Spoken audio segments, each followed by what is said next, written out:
नाज़रीन अस्सलाम वालेकुम। सियासत टीवी के खुसूसी प्रोग्राम आमने सामने में आपका खैर मकदम है। नाज़रीन, आप जानते हैं कि किस तरह हम अपने प्रोग्राम में गैर मामूली एक्स्ट्राऑर्डिनरी पर्सनालिटीज़ को मधु करते हैं, जिनमें शायर भी होते हैं, अदीब भी होते हैं, सहाफ़ी भी होते हैं, साइंटिस्ट भी होते हैं। यहाँ तक कि आप देखेंगे कि समाजी जहदकारों को भी हम इस प्रोग्राम का हिस्सा बनाते हैं और उलमाए मशाइखीन जो हैं और माहिरीन क़ानून हैं वो भी इस प्रोग्राम का हिस्सा बनते हैं। लेकिन आज हम जिस मेहमान को आपके सामने पेश कर रहे हैं या हमने जिस पर मेहमान को मधु किया है वो भी एक गैर मामूली शख्सियत है जिनका ताल्लुक़ स्टार्टअप से है। आप अच्छी तरह जानते हैं कि आज सारी दुनिया में स्टार्टअप का एक जाल फैल गया है, न सिर्फ निजी सतह पर यानी प्राइवेट सतह पर बल्कि हुकूमती सतहों पर, सरकारी सतहों पर भी स्टार्टअप्स को बहुत ज़्यादा अहमियत दी जा रही है। बहरहाल आपने एडवेंचर पार्क का नाम ज़रूर सुना होगा और उस बारे में जाना भी होगा। बहरहाल इस बारे में आपको बता दूं कि एक नॉन एकेडमिक स्टार्टअप इंक्यूबेटर है और जिस मेहमान की हमने बात की है वो मेहमान इसी इंक्यूबेटर के CEO हैं और मेरी मुराद है मेराज फ़हीम से। आपका बहुत बहुत खैर मकदम है हमारे स्टूडियो में। जी, हमने आपके बारे में बहुत सुना है कि शहर में जो बिजनेस इंक्यूबेटर है उस बारे में कि लोग आपसे जुड़ते जा रहे हैं। लेकिन चूंकि जहाँ तक हमारे जो नाजरीन का सवाल है उर्दू बहुत ज़्यादा जानने वालों की अक्सरियत है, तो ऐसे में स्टार्टअप के बारे में आप जो आपका इंक्यूबेटर है उसके बारे में आप क्या बताएंगे? जी, सबसे पहले तो thank you so much for having me. Startup incubator ज़्यादा डिफरेंट नहीं है एक बेबी इंक्यूबेटर से जो यूजुअली हॉस्पिटल्स में होता है। अच्छा। जो न्यूबॉर्न बेबीज़ रहते हैं जिनको लाइफ सपोर्ट की ज़रूरत रहती हो, तो स्टार्टअप इंक्यूबेटर भी बिल्कुल वैसे ही कुछ है जहाँ पे जो लोग आइडियाज़ को लेके आते और वो आइडियाज़ के लिए उनको डिफरेंट टाइप्स ऑफ सपोर्ट की ज़रूरत रहती। अच्छा। काफ़ी लोगों को टेक्निकल सपोर्ट की ज़रूरत रहती, काफ़ी लोगों को इंडस्ट्रियल एक्सेस की ज़रूरत रहती, मार्केट एक्सेस की रहती, नेटवर्किंग की रहती, एक्सपर्ट्स की ज़रूरत रहती और काफ़ी बिजनेसेस और स्टार्टअप आइडियाज़ को फंडिंग की ज़रूरत रहती। तो एक स्टार्टअप इंक्यूबेटर में आपको ये सारे support systems already readily available मिलेंगे और जहाँ से आपको आपके स्टार्टअप्स को नेक्स्ट लेवल में लेके जाने के लिए आपको काफ़ी सहूलत हो जाती है। जी। सो ये एक रोल है स्टार्टअप इंक्यूबेटर। इसका क़याम कब अमल में आया है या इस्टेब्लिश कब किया आप लोगों ने? 1 जनवरी 2020 को एडवेंचर पार्क के ऑपरेशंस स्टार्ट हुए थे। तो ये 1 जनवरी को इंशाल्लाह हमारी 4th एनिवर्सरी रहेंगी, तो 3 साल मुकम्मल हो गए। जी, चलिए बहुत अच्छी बात है। नाज़रीन, जैसा कि उन्होंने बताया कि इंक्यूबेटर का जब भी तस्वुर आता है तो ऐसा लगता है कि अस्पताल के किसी एक गोशे में नौमौलूद जो होते हैं, न्यूबॉर्न बेबीज़ जो होते हैं, उन्हें रखा जाता है, उनके सेहत का ख़ास ख्याल रखा जाता है और ऐसे बेबीज़ को जिनका सेहत का ख़ास ख्याल रखना होता है इंक्यूबेटर में रखा जाता है। तो बहरहाल उन्होंने बहुत ही प्यारे अंदाज में आपको समझा दिया कि ये क्या है। लेकिन जहाँ तक आप देखेंगे कि आपके इंक्यूबेटर का सवाल है, एडवेंचर पार्क का सवाल है, उससे कितने ऑर्गेनाइजेशंस या स्टार्टअप्स जुड़े हुए हैं ये हमारे नाज़रीन को बताएं। जी, तो लास्ट 3 साल में हम लोग 228 स्टार्टअप्स को अब तक इंक्यूबेट कर दिए। अच्छा। एंड अल्हम्दुलिल्लाह that makes us India's largest idea stage startup incubator for students. जी। तो हम लोग इंडिया के सबसे बड़े आइडिया स्टेज स्टार्टअप इंक्यूबेटर है स्टूडेंट्स के लिए। जी। काफ़ी सारे अलग अलग इंक्यूबेटर्स हैं। तेलंगाना में खुद आपको 70 से ज़्यादा इंक्यूबेटर्स देखने को मिलेंगे। अच्छा। Adventure park is one of them. और अलग अलग इंक्यूबेटर के अलग अलग फोकस एरिया है और हमारा फोकस एरिया है स्टूडेंट्स। अच्छा। तो मेरा ये मानना है कि एज अ स्टूडेंट हमारे पास काफ़ी वक्त है और जो हमारे अपॉर्चुनिटीज़ हैं और जो हमारी ट्रेनिंग है वो अब तक यूजुअली कैंपस प्लेसमेंट्स और जॉब तक महदूद है। तो मैं जब स्टार्ट करा था, मैं बायोटेक इंजीनियर हूँ बाय डिग्री, बट मेरा जब करियर स्टार्ट हुआ था, मैं एक स्टार्टअप, मेरा जो पहला स्टार्टअप था वो कॉलेज से ही स्टार्ट हुआ था। अच्छा। 2009 में। और जब मैं स्टार्ट करा था तब ना स्टार्टअप, ना वर्ड स्टार्टअप था, ना एंटरप्रेन्योरशिप थी। अच्छा। ये सारे कोई चीज़ें थे ही नहीं। तो मैं एक आइडिया आया था तो उसको करना स्टार्ट करा था एंड अल्हम्दुलिल्लाह सिंस देन मैं 4 स्टार्टअप्स कर चुका, 2 में से एग्जिट मिली, एक्वायर हो गया अल्हम्दुलिल्लाह। अच्छा। तो मेरा ये मानना है कि कॉलेज में हमारे पास बहुत ज़्यादा वक्त है। हमारे पास जो सपोर्ट सिस्टम कॉलेज में अवेलेबल यूजुअली होता, कम्युनिटी सपोर्ट रहता, कॉलेज का सपोर्ट रहता, गवर्नमेंट का सपोर्ट रहता, और अब तो स्टार्टअप मूवमेंट पूरी इंडिया में इतनी ज़ोरों शोर से चल रहा, तो सबका सपोर्ट है। तो ये सारे सपोर्ट सिस्टम्स के होते हुए अगर हम लोग इस डायरेक्शन में नहीं सोच रहे, अगर हम लोग वैल्यू क्रिएशन और वेल्थ क्रिएशन के बारे में नहीं सोच रहे, जॉब क्रिएशन के बारे में नहीं सोच के सिर्फ जॉब्स कैसा लेना है, प्लेसमेंट्स के बारे में अगर सोच रहे, तो हम लोग बहुत पीछे रहने वाले हैं। जी जी। तो इसी कोशिश को लेके हम लोग ये स्टार्ट करे थे कि हम लोग बोले कि लेट्स क्रिएट अ प्लेस, एक ऐसी जगह बनाएंगे जहाँ पे जो जितने भी बच्चे हैं जिनके पास भी आइडिया है, जो भी हमारे पास आइडिया लेके आएंगे और जिनको भी जो भी चीज़ की ज़रूरत रहेंगी, we will give it to them.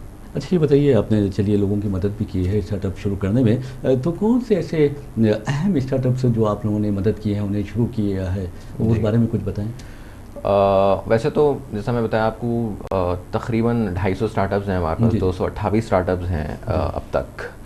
तो अब अगर टॉप 5 स्टार्टअप्स अगर आप मेरे को पूछेंगे तो वो होंगे, गुड माइंड एक स्टार्टअप है, it's AI based mental wellness startup, जिसके फाउंडर एंड CEO सानिया हैं।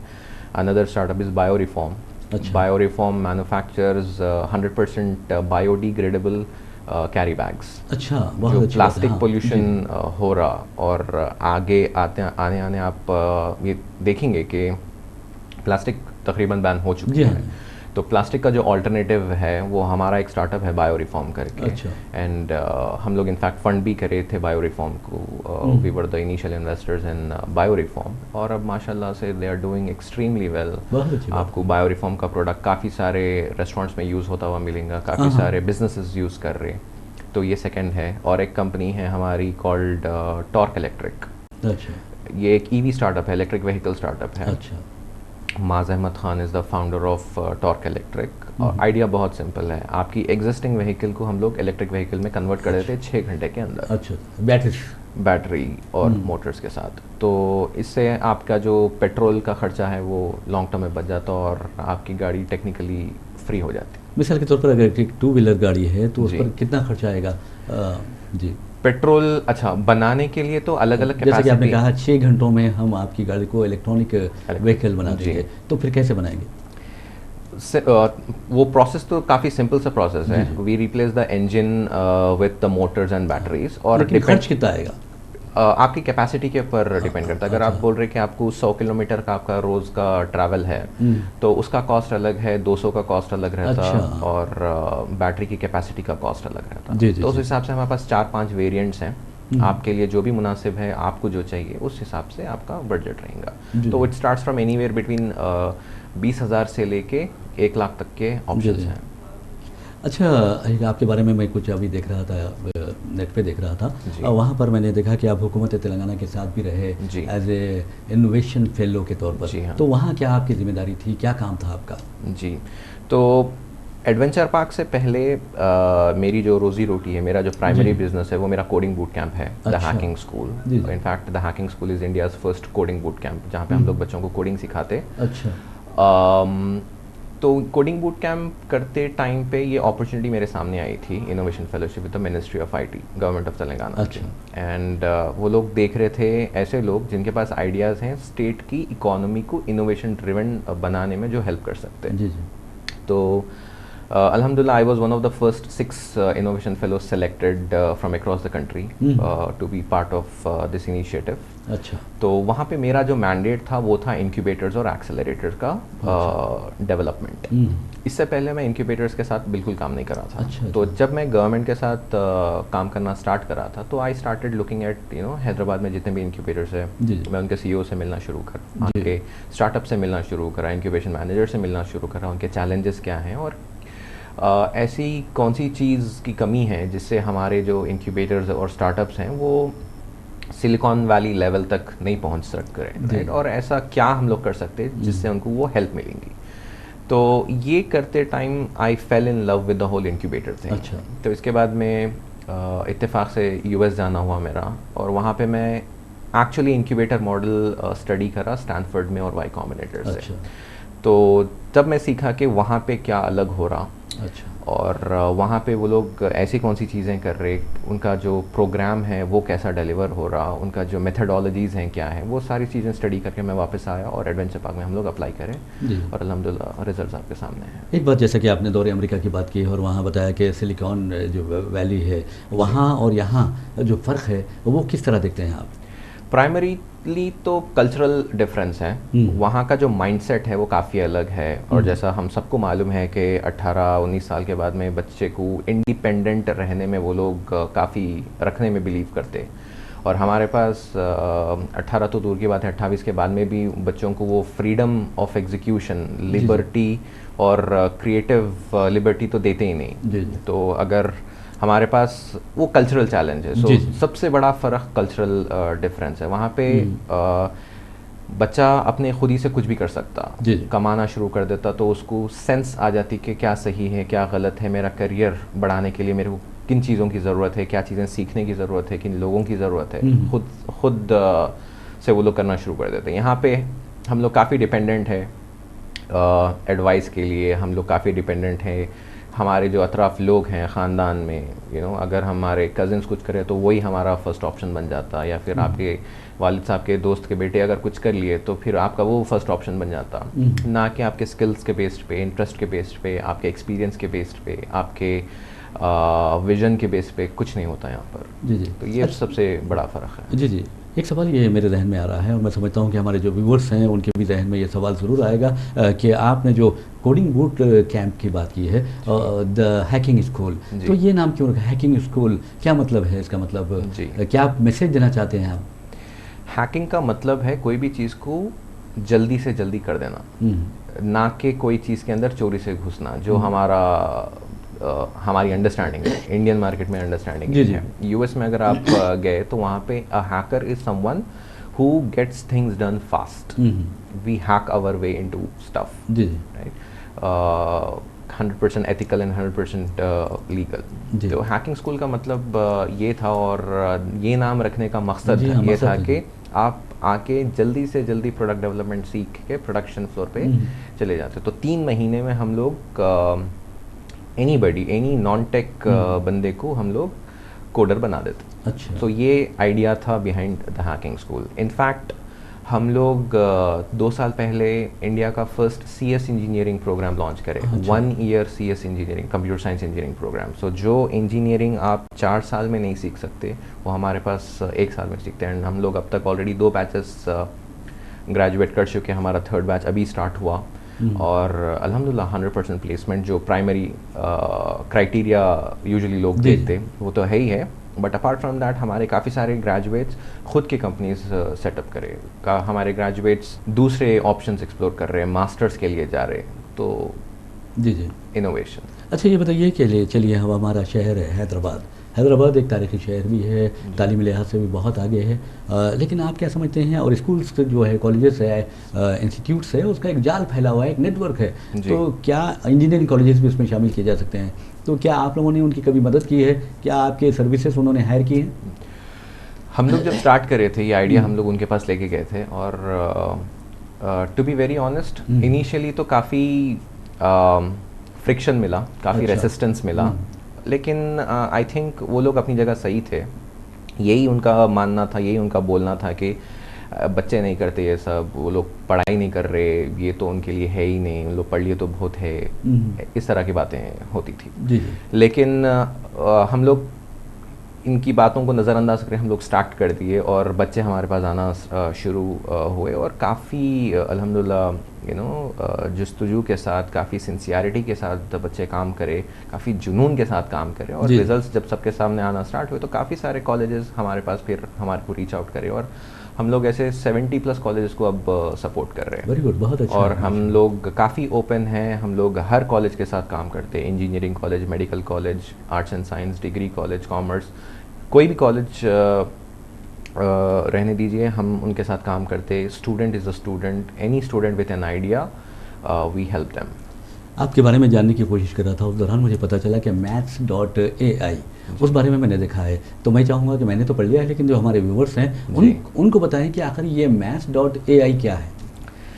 तो मैथ्स हमेशा से मेरी एक बहुत बड़ी प्रॉब्लम रही है, और मैं वो स्टूडेंट नहीं था जिसको मैथ्स से मोहब्बत थी, मैथ्स से मेरे को इनफैक्ट नफ़रत थी।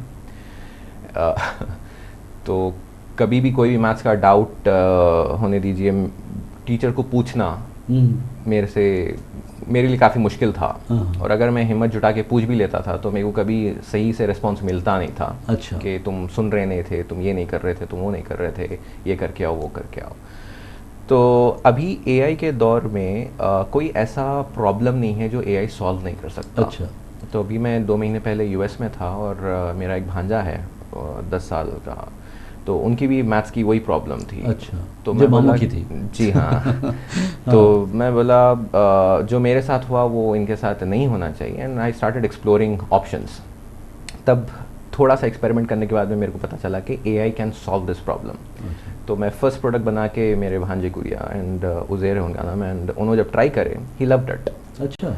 और उन एक छोटी सी कंफर्ट पैदा हो गई अच्छा। सब्जेक्ट के साथ। अच्छा। वो ज़रूरी है, कोई भी सब्जेक्ट में मास्टरी करने के लिए आपको पहले कंफर्टेबल होना ज़रूरी है, उसके बाद में मोहब्बत पैदा होगी। बेशक। तो वहाँ से जब वो स्टार्ट हुआ तो मेरे को समझ में आया कि शायद कई सारे ऐसे और बच्चे हैं जिनको जो इससे फ़ायदा उठा सकते हैं। जी जी। तो हम लोग फिर ये प्रोडक्ट लॉन्च करे जुलाई में। अल्हम्दुलिल्लाह 6 महीने में अब 6,000 से ज़्यादा यूज़र्स मैथ्स.ai यूज़ कर रहे और फ़ायदा उठा रहे इसका। जी जी जी। अच्छा, ये बताइए, जहाँ तक इस इंक्यूबेटर का सवाल है या एडवेंचर पार्क का सवाल है, उस बारे में आपके और एमएस एकेडमी यानी लतीफ़ साहब जो हैं उनका क्या ताल्लुक़ है? तो जैसा मैं आपको बता रहा था, इनिशियली मैं कॉलेज को रीच आउट कर रहा था और हर जगह से रेसिस्टेंस मिल रहा था। Latif sir was the only person जो सिर्फ 3 मिनट के अंदर बोले कि let's do it. Very good. हाँ, बहुत खूब। हाँ। तो वहाँ से हमारी कहानी शुरू हुई जी। तो एडवेंचर पार्क को घर मिला एमएस एजुकेशन इंस्टीट्यूशन से, एकेडमी से, और लतीफ़ सर से हम लोगों को 100% सपोर्ट मिला। अच्छा। And I run this with 100% authority, और कभी आज तक मेरे कोई काम में इंटरफेरेंस नहीं आई। और जी जी।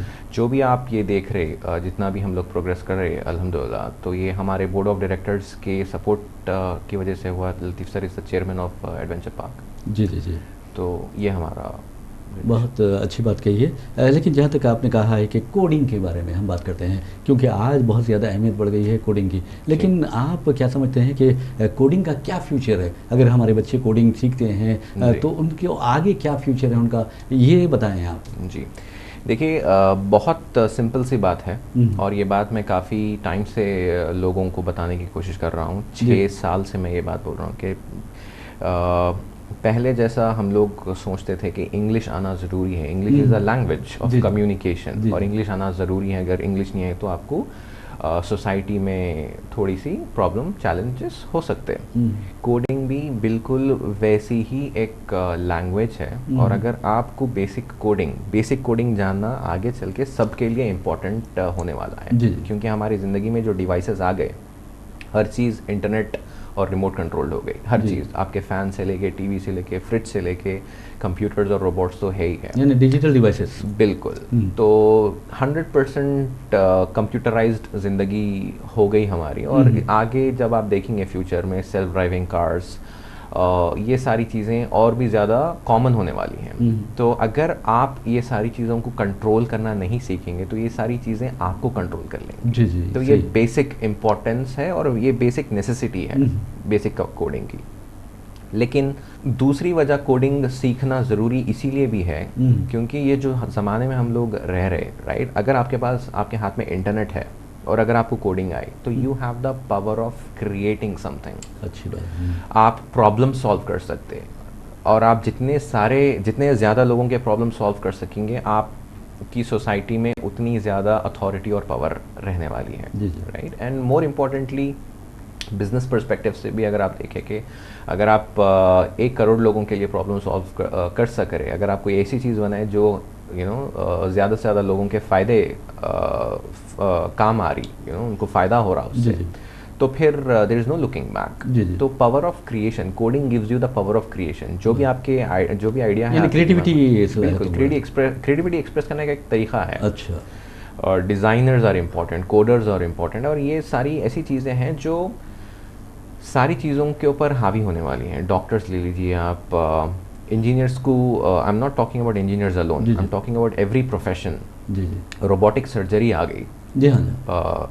AI पावर्ड लॉयर्स आ गए जो कोर्ट में केसेस लड़ रहे हैं और जीत रहे, और ड्राइवर्स तो है ही हैं, पायलट्स रिप्लेस होने वाले हैं। तो ये सारे ज़माने में अगर आपको मालूम नहीं है कि how to use this and create something, तो फिर थोड़ा सा मुश्किल होने वाला है। जी, जी, जी।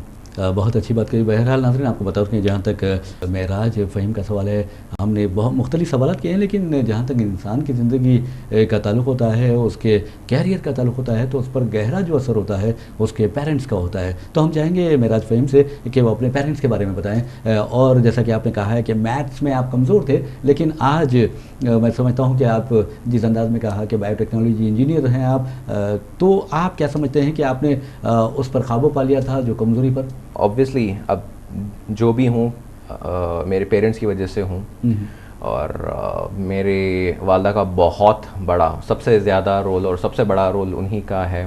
जो भी हूँ आज उन्हीं की वजह से हूँ, क्योंकि आज तक मैं शुरू से ही मैं जो भी करता था वो ज़्यादा लोगों के समझ में आता नहीं था। अच्छा। हाँ।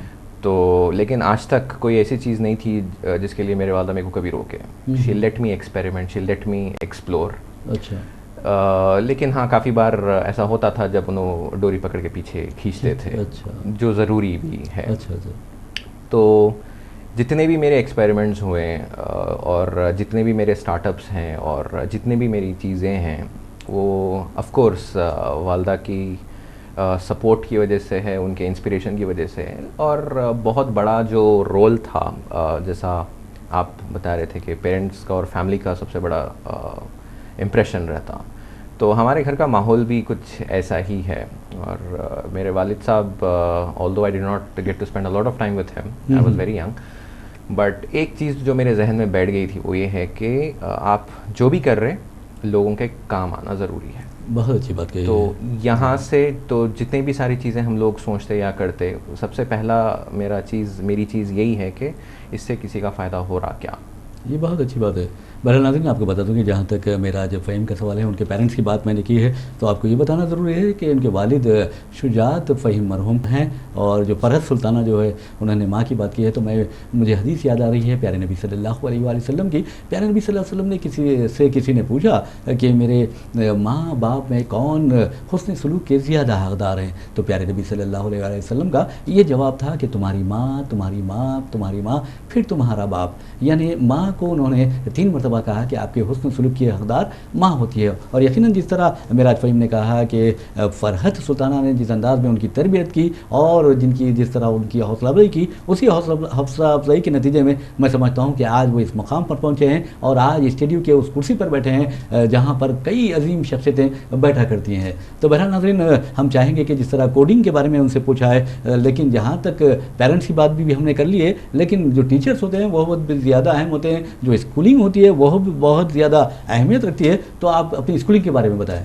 जी, मेरी स्कूलिंग 5th तक सऊदी अरेबिया रियाद में हुई। मेरी वहीं की पैदाइश है, एंड उसके बाद में हम लोग इंडिया आ गए, और 5th से इंटरमीडिएट तक महबूब नगर में मेरी पढ़ाई हुई। अच्छा। और वहाँ से फिर मैं चेन्नई गया बीटेक करने के लिए। उसके बाद में निज़ाम इंस्टीट्यूट ऑफ मेडिकल साइंसेज से मेरी पीजी हुई। I did my PG in clinical research from clinical research में किया निम्स। और अभी मैं LLB परस्यू करूँ एंड मास्टर्स इन क्यों इस तरफ क्यों आना चाह रहे हैं? मैं बेसिकली एक काफ़ी बेचैन शख्स हूँ। अच्छा। और मेरे को चीज़ों को सीखने का शौक़ है। अच्छा। और not for the degree but for what it has in it. अच्छा। तो मेरे छोटे भाई से मेरे को ये इंस्पिरेशन मिली। He is a civil engineer, and फिर उन्होंने LLB करे, फिर उन्होंने LLM करे, और फिर उन्होंने MTech भी कर रहे। तो वहाँ से मेरे को, और जैसा मैं आपको बताया, हमारे घर का भी माहौल कुछ ऐसा ही है। हम लोग काफ़ी आइडियाज़ डिस्कस करते रहते, काफ़ी सारे ऐसी चीज़ें हैं हमारे पास। हमारी जो कॉन्वर्जेसन है घर की, मोस्टली ऐसी ही कुछ है। अच्छा, चलिए हम आखिरी सवाल करते हैं। वेल्थ क्रिएशन की आपने बात की है, वैल्यू क्रिएशन की बात की है, तो हमारे जो नाज़रीन होते हैं उनको समझाना बहुत ज़रूरी है आखिर वेल्थ क्रिएशन क्या है और कैसे ये हो सकता है, मुमकिन है। काफ़ी सिंपल सी चीज़ है, और इसमें बिल्कुल भी कुछ भी कॉम्प्लिकेटेड नहीं है, और मैं इसको ओवर सिंप्लीफाई करने की बिल्कुल भी कोशिश नहीं कर रहा हूँ। हमारी ज़िंदगी में और जो माशरे में हम लोग जी रहे, ज़िंदगी गुजार रहे, हज़ारों के प्रॉब्लम्स हैं, हज़ारों के चैलेंजेस हैं जी।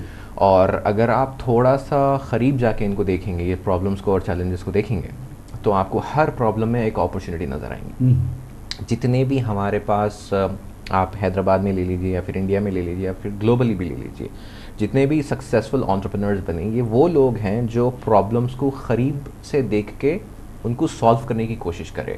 हाँ, बहुत मेहनत की ज़रूरत है, बहुत वक्त लगने वाला है, बहुत जान लगने वाली है, बहुत सारी चीज़ों की आपको ज़रूरत पड़ने वाली हैं जी जी। लेकिन हाँ, अगर आप थोड़ी हिम्मत के साथ, थोड़े सब्र के साथ ये फासले को गुजारेंगे, ये फासला तय करेंगे, तो सक्सेस इज़ योर्स। और ये सारी चीज़ों को प्रोवाइड करने के लिए, ये जर्नी को आपकी आसान बनाने के लिए हम लोग एडवेंचर पार्क क्रिएट करें। जी जी। एक सवाल, चलिए आप चलते हुए हम अब आखिरी सवाल कर लेते हैं, और वो सवाल ये है 31 जो दिसंबर है और 1 जनवरी 1 है, उसमें आप लोग कुछ ऐसा काम करने वाले हैं, तो वो काम क्या है और उससे क्या फ़ायदा होगा, ये हमारे नाज़रीन को बताएं।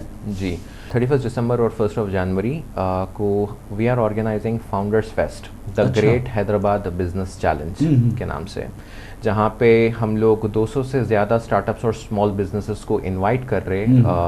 वो लोग अपने स्टॉल्स लगाएंगे, अपना बिजनेस करेंगे 2 दिन, और ये जो बिजनेसेस करेंगे, जो स्टॉल्स रहेंगे 2 दिन, ये इनमें हम लोग एक छोटा सा बिजनेस चैलेंज कर रहे हैं। कहाँ पर हो रहा है? Public gardens Nampally. अच्छा। और ये जो बिजनेस चैलेंज जीतेंगे उनके विनर को 5 लाख रुपए का कैश प्राइज मिलने वाला है, और नेक्स्ट 5 विनर्स को 1 लाख रुपए का कैश प्राइज मिलने वाला है। यानी इनोवेटिव आइडियाज रहेंगे। इनोवेटिव रहने की बिल्कुल भी ज़रूरत नहीं है। कोई भी स्मॉल बिजनेस है, चाहे आप अपने घर से साबुन बना के बेच रहे हो, अच्छा। या फिर आपके कपड़े का छोटा सा डिज़ाइनर बुटीक हो, या फिर आप कोई भी small businesses and startups, idea is to bring सबको एक जगह लेके आके नॉलेज एक्सचेंज कराना हमारा मकसद है, ताकि आपको भी पता चले कि मार्केट में क्या चल रहा और कौन लोग हैं, किस तरह से कर रहे हैं। एंड इसको फैसिलिटेट करने के लिए हम लोग एक मास्टर क्लास भी ऑर्गेनाइज कर रहे हैं, जो इंडस्ट्री के एक्सपर्ट्स डिलीवर करेंगे। इससे आपको सीखने का मौका मिलेगा कि आपके बिजनेस को नेक्स्ट लेवल को लेके जाने के लिए आपको किन चीज़ों की ज़रूरत है, किन स्किल सेट्स की ज़रूरत है, क्या एक्सपीरियंस की ज़रूरत है।